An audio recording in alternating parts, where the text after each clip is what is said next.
Hello GSM বন্ধুরা, কি অবস্থা সবার? আমি ঈসা শিকদার আছি আপনাদের সাথে আজকে নতুন একটি ভিডিও নিয়ে। তো অনেক সময় দেখা যায় যে আমাদের মাদারবোর্ডের মেইন পিসিবি থেকে সাব পিসিবিতে যে একটা নেটওয়ার্কের লাইন টানা থাকে, তো এই নেটওয়ার্কের লাইন অথবা এন্টেনাটা অনেক সময় এন্টেনার যে পোর্টগুলো থাকে নিচে, ওই পোর্টগুলা ছিঁড়ে যায় বা কোনোভাবে ভেঙে যায়, বারবার উঠানো বসানোর ক্ষেত্রে ভেঙে যায়। তো অনেক টেকনিশিয়ানরা আছে যারা জানে না যে এটা কিভাবে উঠাতে হবে।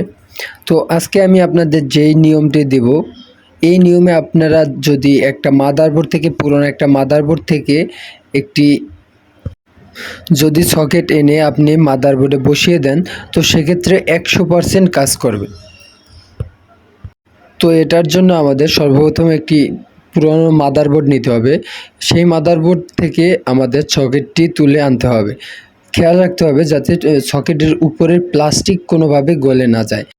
তো দেখতেই পাচ্ছেন আমি একটি পুরনো মাদারবোর্ড থেকে একটি সকেট তুলে এনেছি খুবই সুন্দরভাবে।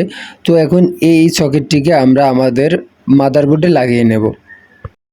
লাগানোর ক্ষেত্রে আমাকে হিটটা অবশ্যই আমার কন্ট্রোলের ভিতরে রাখতে হবে যাতে সকেটটি গলে না যায়।